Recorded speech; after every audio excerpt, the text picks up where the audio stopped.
I thought my boyfriend of 3 years was my soulmate, but now I'm scared of him and his anger and how he treats our pets, and I'm planning on ghosting him completely. I, 24F, will try to keep this as short as possible because I feel a lot of what's going through my brain is nonsense rambling. But my boyfriend, 23M, and I met at work nearly 4 years ago. We hit it off right away and formed a really close friendship. We didn't get together until a year later after we went through our own respective breakups. I was so happy after we got together. I felt like I had met my soulmate. He was almost everything I wanted in a man. I started to rethink that in the last month or so. For some context, my boyfriend had kept in contact with his ex even after I made it clear I was uncomfortable with it. After a while I stopped bringing it up because I knew what the answer would be. After a conversation with my sister, I brought it up one more time about 2 months ago. He told me that he had already blocked her. I had never felt more happy and felt a positive shift in our relationship. Too bad it was a lie. About a month or so ago I came home with this gut feeling that something was off with him. So for the first time in my life I looked through a partner's phone. The messages were innocent enough but spanned back far enough to tell me he lied about it ever blocking her. Not only did he lie about not being in contact, he'd blown off a date night with me to go hang out with her. When I confronted him he broke down and said that he had only gone to her because he was feeling upset about his family's situation. He claims the only reason he didn't come to me was because he thought I couldn't handle the stress given my mental illness. At the time I wanted to work it out and forgave him under the condition that he blocked her and came to me about his issues. He got better about telling me things, and as far as I knew he had her blocked. Well, the other night he said he was going out with some friends and would be home late. All of this was fine and normal until I noticed that he had turned off his location and was ignoring my calls. He says that he left his phone in his car and turned off his location by accident. But given that I have more than 2 brain cells, I know he's lying. He got a brand new phone and it has been glued to his hand since he got it, so him leaving it his car seems so unlikely to me. These 2 events aren't the reason for me wanting to leave but rather the catalyst. After both of these things happened, I started looking a little too closely and have noticed some concerning behaviors. The first being I don't think he actually likes me as a person. He talks about how much he loves me, but a lot of his compliments are rooted in my appearance. He says he thinks I'm smart, but whenever I say something that he doesn't really agree with, I'm stupid for thinking that. He's constantly telling me how much the gifts he gets me are despite me asking him not to, because it makes me feel bad for not being able to afford the same caliber of gift for him. Our sense of humor is rooted in being slightly mean to each other. With that sense of humor, we're bound to hit a small nerve every now and then. When I hit a nerve he tells me and I stop bringing it up, but when I let him know that he made fun of a big insecurity he continues to make the same jokes. To make matters worse, the jokes aren't even that funny. Those are small behaviors I feel can go overlooked, but the following are more serious and have been a big fight between my boyfriend and I. The first one being his anger. No matter the situation, if there is any kind of inconvenience he defaults to anger. Small disagreements escalate to full-blown fights because he gets angry and doesn't let me share my thoughts on the situation. And big fights turn scary. We have only ever gotten into 2 or 3 really big fights, but they have all left me feeling scared of him for a few hours following. Now onto the most serious in my opinion, his treatment of our animals. He came into the relationship with a dog and we just got a new puppy a few months ago. When the dogs chew on something or run up the street after a squirrel or whatever, he hits them. I'm not talking about a pop on the nose, I mean our puppy will scream his head off because my boyfriend is so incredibly mean to him. In an attempt to keep the violence to a minimum, I took over their punishments. It's worked for the most part, but there are moments where he gets to them first and I always feel so guilty. I also brought a cat into this relationship, and even though he hasn't laid a finger on the cat, he makes way too many jokes about hurting him. I know I want to leave, but I'm torn between talking to my boyfriend about it or just packing up and leaving one day while he's at work. Any advice?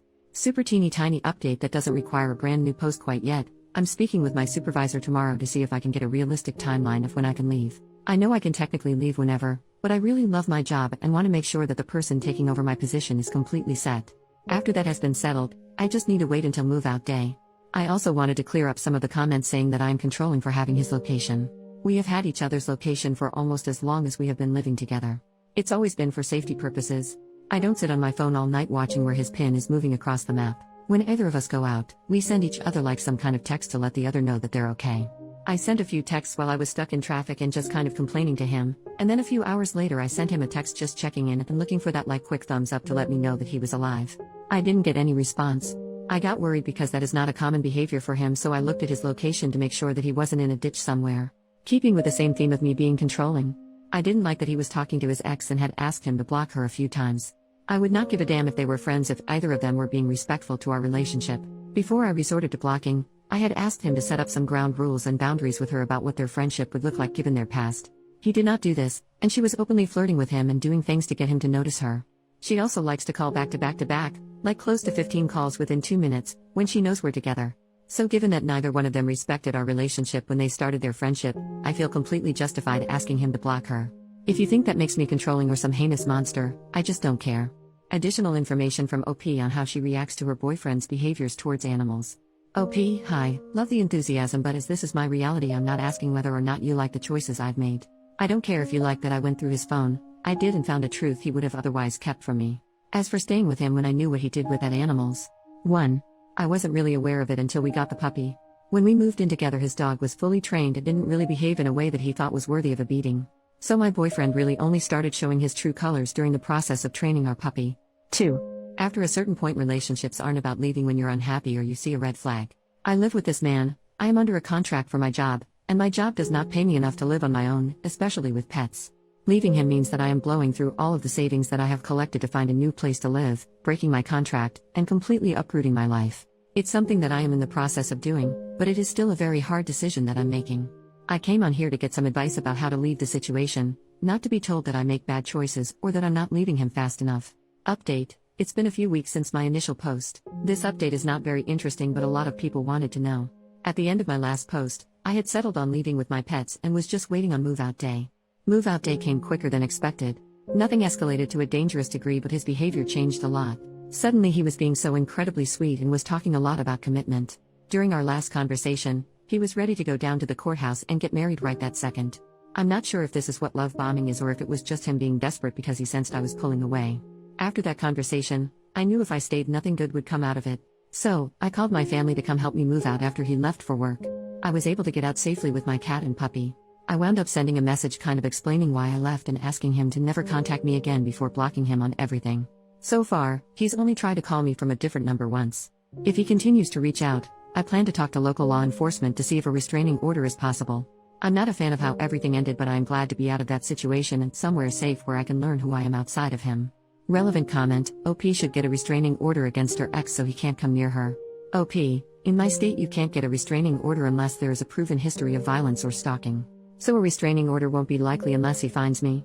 Yes, we live together and I feel like it would be different if I was still in the area where we lived. However, I wound up moving to the other side of our state.